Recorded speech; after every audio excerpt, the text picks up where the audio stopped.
And many prefer not to exercise their imaginations at all. They choose to remain comfortably within the bounds of their own experience, never troubling to wonder how it would feel to have been born other than they are. They can refuse to hear screams or peer inside cages. They can close their minds and hearts to any suffering that does not touch them personally. They can refuse to know. I might be tempted to envy people who can live that way, except that I do not think they have any fewer nightmares than I do. Choosing to live in narrow spaces leads to a form of mental agoraphobia, and that brings its own terrors. I think the willfully unimaginative see more monsters. They are often more afraid. What is more, those who choose not to empathize enable real monsters, for without ever committing an act of outright evil ourselves, we collude with it through our own apathy. One of the many things I learned at the end of that classics corridor down which I ventured at the age of 18 in search of something I could not then define was this, written by the Greek author Plutarch. What we achieve inwardly will change outer reality. That is an astonishing statement, and yet proven 1,000 times every day of our lives. It expresses in part our inescapable connection with the outside world, the fact that we touch other people's lives simply by existing.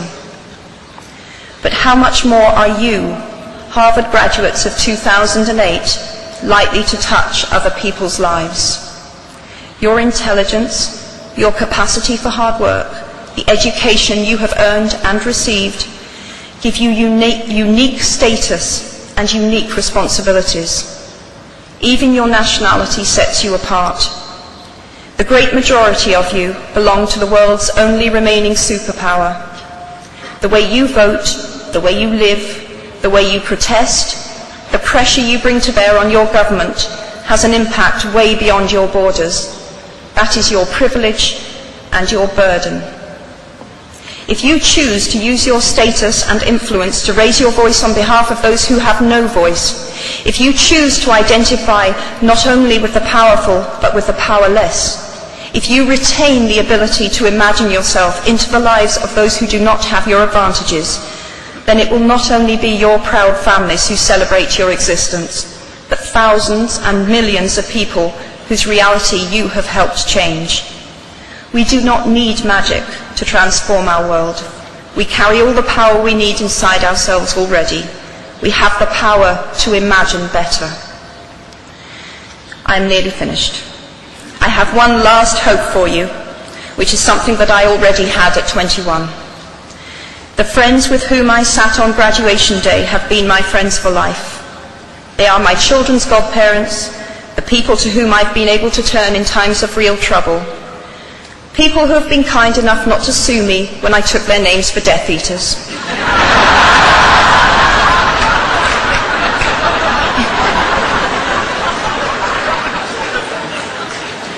At our graduation, we were bound by enormous affection, by our shared experience of a time that could never come again, and of course, by the knowledge that we held certain photographic evidence that would be exceptionally valuable if any of us ran for Prime Minister.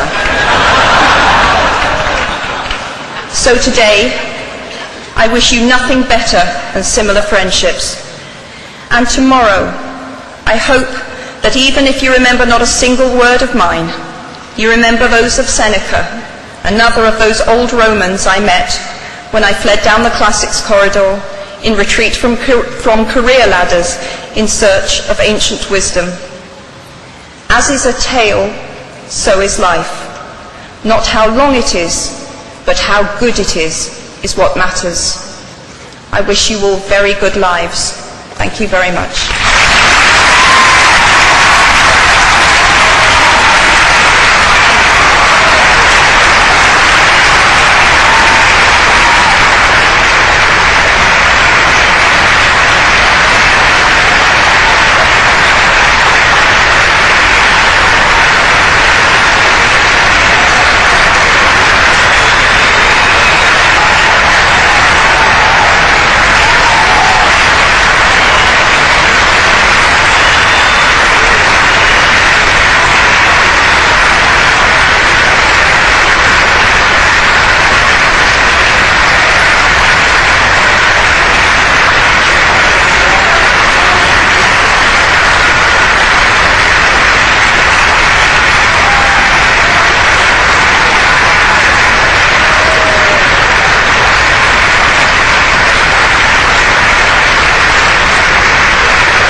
you, Ms. Rowling, for your extraordinary remarks.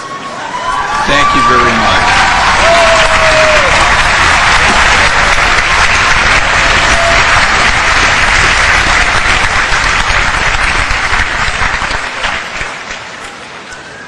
Please stand now and join me as we sing Fair Harvard.